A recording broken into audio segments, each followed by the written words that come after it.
Hi guys, Joe Saglimbeni back on the channel. So last week I did an interview with a YouTube friend of mine, Daniel Fortune on Finance. So I figure I gave him a week to put it on his channel, so we'll put it on my channel. So here's the video in full.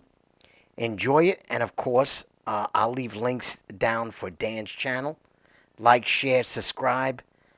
Let that algorithm work for both of us. Enjoy.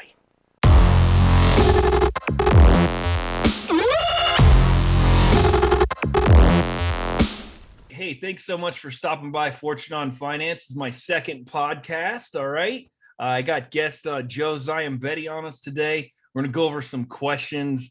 And, first and foremost, Joe, thanks so much for taking this time to spend with me. I really appreciate you electing to spend some time with me. Dan, listen. You reached out to me. I'm a big YouTuber, Dan. So I'm here to help, Dan. So no problem. Awesome. Thanks so much.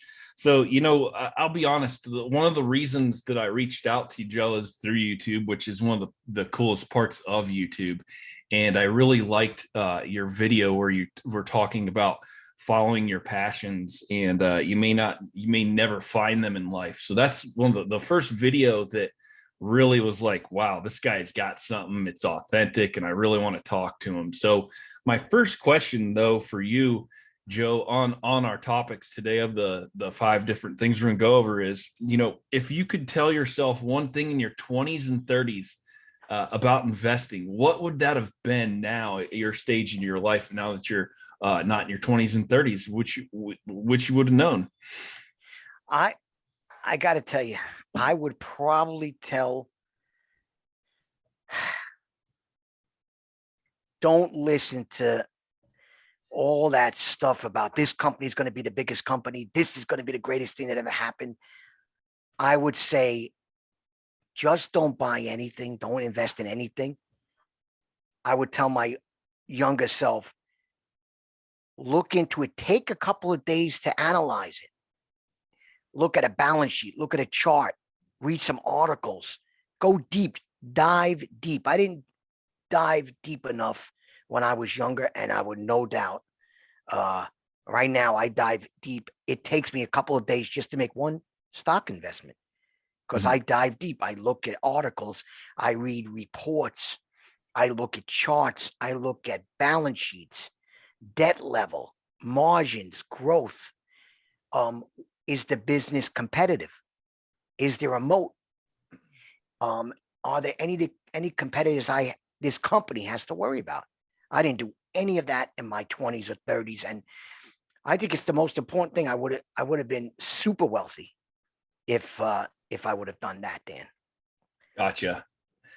So doing your own research, not going off of so much fanfare and just the craze of the keywords is what I hear, and just really looking into the companies itself, right? Yeah, and it's not easy, Dan. I'm sure you know that. What's funny is you bring up a good topic, and it gets me. Sometimes things just come off the top of my mind. I almost compare it to the dating game, and that might sound funny or silly, but it's true. Like, did you meet that Prince Charming or that perfect woman the first time you went on a date? Or it takes some time, right? You learn through trial and error, right? I heard a little bit of that in there as well. Well, I mean, I don't know if you know this, Dan. Well, you don't know this, but I invested in Enron, Dan. Enron. Bad So that's girlfriend. how stupid I was, Dan. So trust me, you got to do your homework. Gotcha. Understood. I really appreciate that. So doing your own homework and looking into research and stuff, really appreciate that. And thank you so much for your pieces there. And by the way, Dan, you don't have to pay for research. No, it's free. That's right. Back then you had to. Now you don't. Now you don't. You have YouTube channels like Joe Saglimbeni and Fortune on Finance for your avenues. So my next, thank you so much for that. I'm gonna roll into the second one. I encourage my subscribers to check out Joe's channel. And you'll see his most successful video over there is, I'll be honest, when I watched that video on following your passions. I was sitting over here beating my desk, like, yes, listen to this guy. All I right. thought it was just my good looks, Dan. I It mean, was, come on. oh, it's a combination of a lot of things, Joe. A lot of things. But I'm telling you that what you throw down in that video, please check it out. I'll put it the card up in the corner to check it out. But when following your passions equals success, could you touch more on that and just what you mean by all of it? Because I really like it. So, my passion for investing goes way back to the stock market crash of 1987, Dan. Okay. And believe it or not, even though I look young with all this hair, I'm kind of old.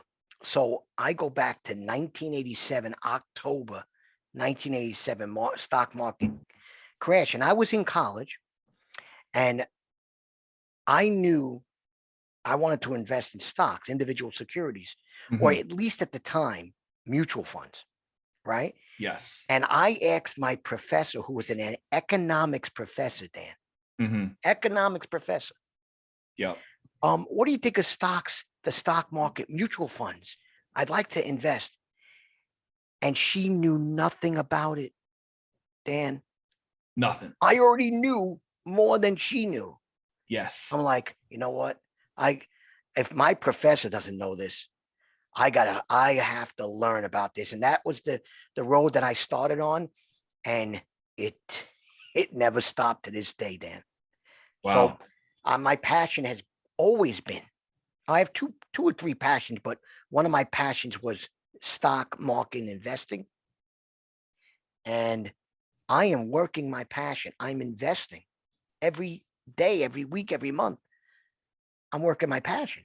Mhm. So I'm pretty happy. And I feel that if someone can make money from their passion, and you don't have to even do stocks, whether it's a YouTube channel, whether it's a podcast, Mhm. if that's your passion, I think eventually you will make some money from it. But even if you don't, I think you'll get a sense of like when I do my YouTube channel, I just like doing it.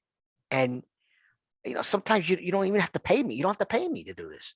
Yeah. I've actually spent more on my microphone and camera and computer than I've made on. I'm not even monetized yet, Dan, Mhm. but I still love doing YouTube. Still love it because you're following that passion. That's right. That's Really right. appreciate that. That brings back, what's funny is your college scenario is very similar to mine. Except I was in 2008. So I had an economics professor at the time. And my story is just a little bit different than yours. He tapped me on the shoulder because he liked me. I was Okay. fresh out of the Marine Corps and he said, hey, listen, right now in the stock market is the best time to get involved because the equities market is 2008, 2009. I was sitting in an economics class, yes, back in Columbus, Ohio, off the Polaris Freeway exit. A lot of my subscribers in Ohio, they'll know right where that's at. And it's funny, it was a passion to me as well because I was like, man, I'm here paying thousands of dollars for a degree and nothing's being covered on the stock market and equities and building actual assets for a person. And my degree's in finance. So we share that same characteristics of finding it. And, maybe finance and accounting and everything that is not a passion of yours. But step one for me was, who am I? Who am I and what do I want? Okay. And I'll have a lot of content over here that's also career specific of fearing failure. So which is our next question, which is a good segue. There's a little bit of an age gap between the two of us. What is your interpretation of the fear of failure? And could you touch on some of the, avenues of success in your life and what it took for you to get there and that failure piece and how you dealt with that? So as anybody knows from watching my channel, I'm a blue collar worker. Yes. And I still am to this day. And good. I was lucky the fact that I became a blue collar. I was a truck driver originally, and that was a union job. And it was a blue collar job. And to me, that was successful, actually getting a job. to be honest with you, because Yeah, at the time. wh- Yeah. Oh when I yeah. was 19 or 18 or 20, and I didn't graduate a full 4-year college. So I kind of like, my success was the fact that I got a job, believe it or not. And Oh, I hear you. I kept that job for many years, for a decade and a half. And that job was a kind of a foundation to help 100%. with my stock investing. So I Yeah. used some of that money, honestly, to learn and invest in stock market and mutual funds and IRAs. And then my passion for the stock market grew while I was making a living. Mhm. So my passion wasn't truck driving. And even now, the new job I have, I'm in the utility industry. That's not my passion, Dan. I just use it to help my passion along of investing. Absolutely. So I never really struggled because my passion is investing, but I Okay. can understand the struggle of success of actually trying to start a business. That Mhm. to me would intimidate me, believe it or not. It would actually intimidate me. Mhm. So that's the best I could tell you on that, Dan. Gotcha. I appreciate that. Yeah. I mean, I guess the only thing I'd add on that is my day-to-day job is not necessarily my passion either, but it gets me to the passions that I want. And back Yeah. on the investing piece, we have a lot of parallels that are the same in the sense that, I'm an auditor. So a lot of people do not like auditors. And the first thing is get the heck out of here. What are you here for? Type mentality. But for me personally, I'm able to add a service there and get it from the business from A to B. So at the end of Yeah. the day, the C is my personal passions, which are travel, educating people on the things that are passionate for me. And I've failed a lot. I've failed an awful lot in my career. I, And I guess the only thing that stands out, and it's a Gary V. I watched a Gary oh V yeah. video Yeah. recently, and a student asked him, his fear of failure, and he's like, and the answer he gave was so cool to me. He goes, what's the next step? You fail, but what happens? Like, what are you fearing so bad that you won't take that initiative? And Yeah. for me, that's what it's been. It's like, all right, go until you can't go anymore. You fall down, you adjust, you keep freaking going. Yeah. Yeah.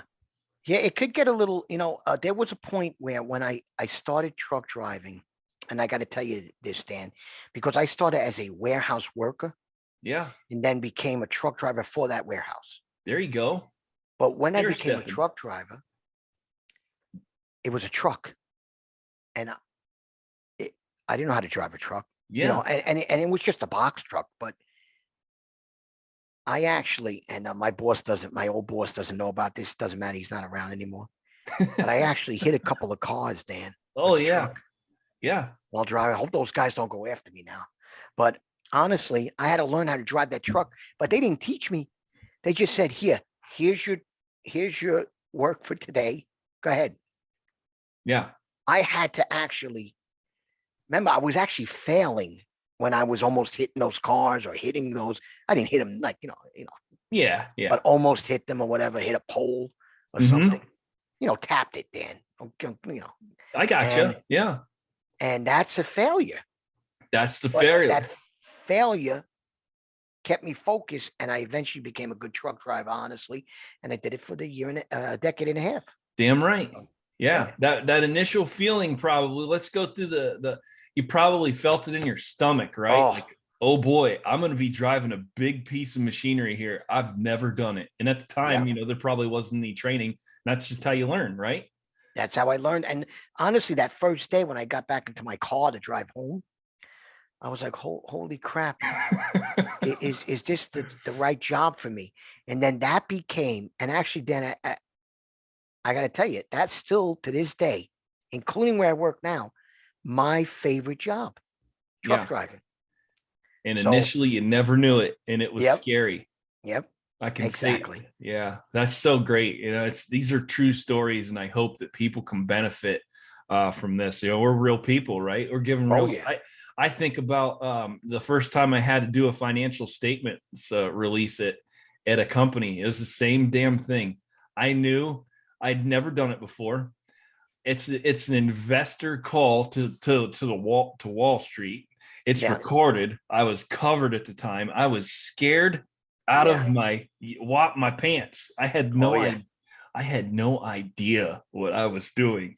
Oh, But at the end of the me. day, it's very similar as yours.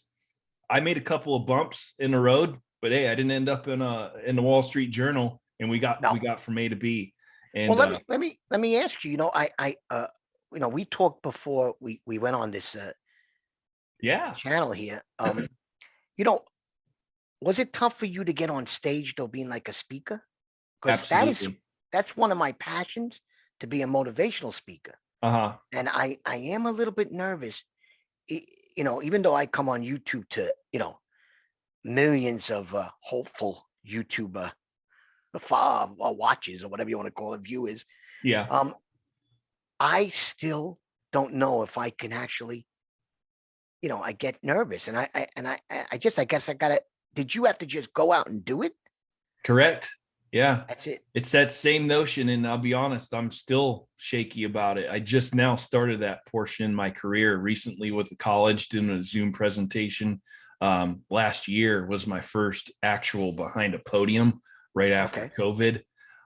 But again, what's cool is you can think back to that truck driver start out and my quarterly financial statement release. You have that feeling initially in your stomach of you get those butterflies. Yeah. But for me, at the end of the day, what helps me is one thing I have pieced together in my life is almost everything that's been hard has always turned out to be beneficial Yeah. for myself long term. And step Yeah. one is embracing and dealing with that uncomfortable feeling. Oh shit, I'm going on Yeah. camera. Or excuse me, I'm going in front of a crowd with people, right? And you can see Yeah. the physical reactions and their body language of, Yeah. oh, who's this knucklehead? But at the end of the day, just almost like the YouTube thing, press record and go. How do you get better at YouTube? Press record and go. And Look at that's your video after, yeah. Like, I'm very comfortable now on YouTube.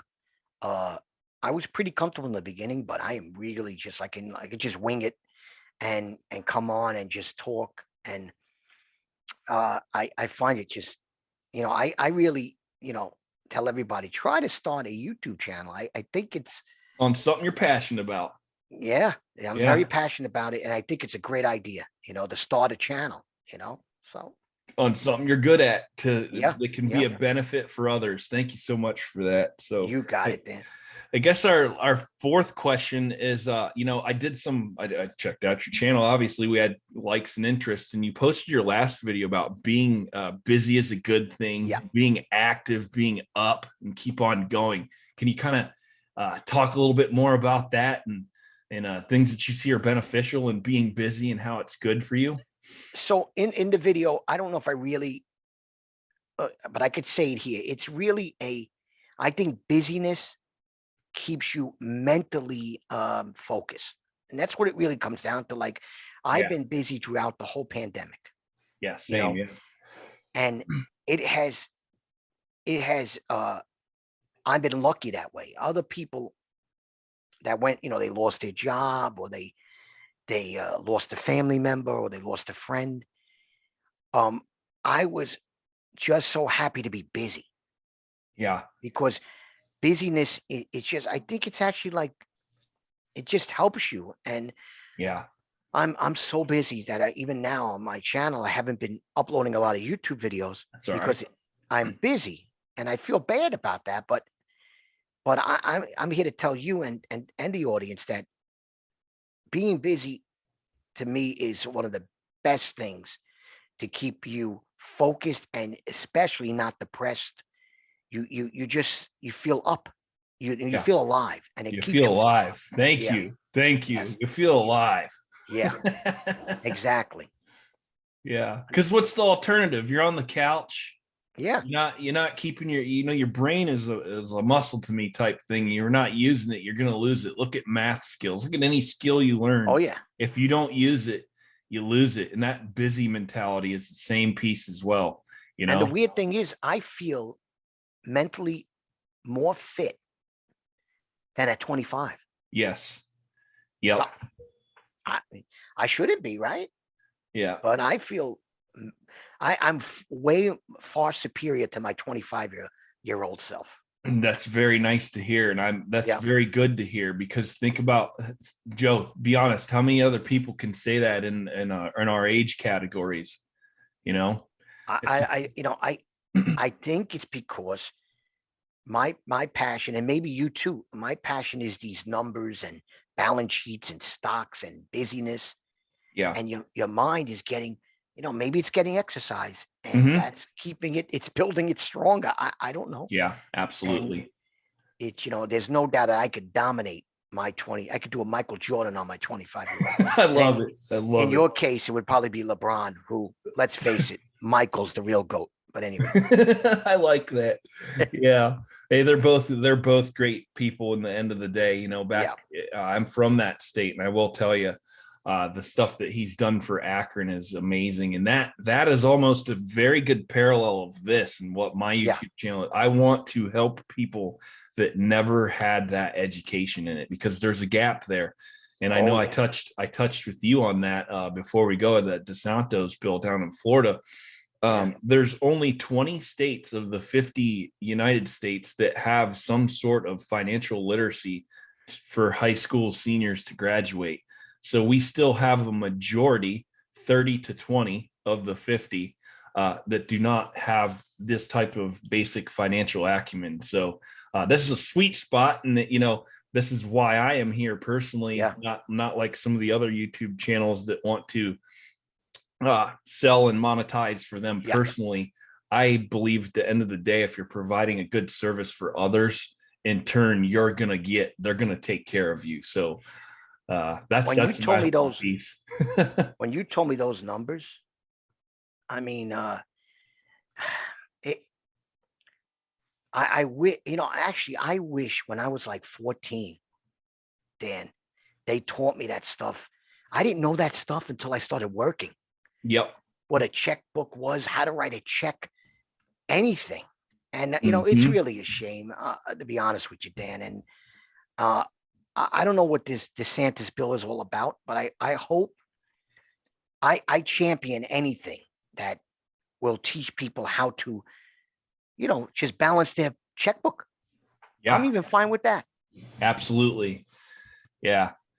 Just getting it. That's the first thing my mother said. My mom goes, how she goes, I can't believe it's taken us this long to get to this point. So I hope through time we'll be able to bridge that gap. And I can assure you that that's one thing that I'm going to be doing over here on my YouTube channel, is trying to help educate anybody out there about the basics of investing and saving, finance, so on. So, Yeah. man, I And really appreciate you coming on with me, Joe. So yep. that was my only questions, but I want to give the ball over to you. I can't pass this to you, but if I could, I want to throw it into your court. Is there some things that you'd like to ask me, or any words of encouragement or wisdom, anything that you got for me personally? Dan, I got to tell you, I just want you to continue to, I think your passion to help people,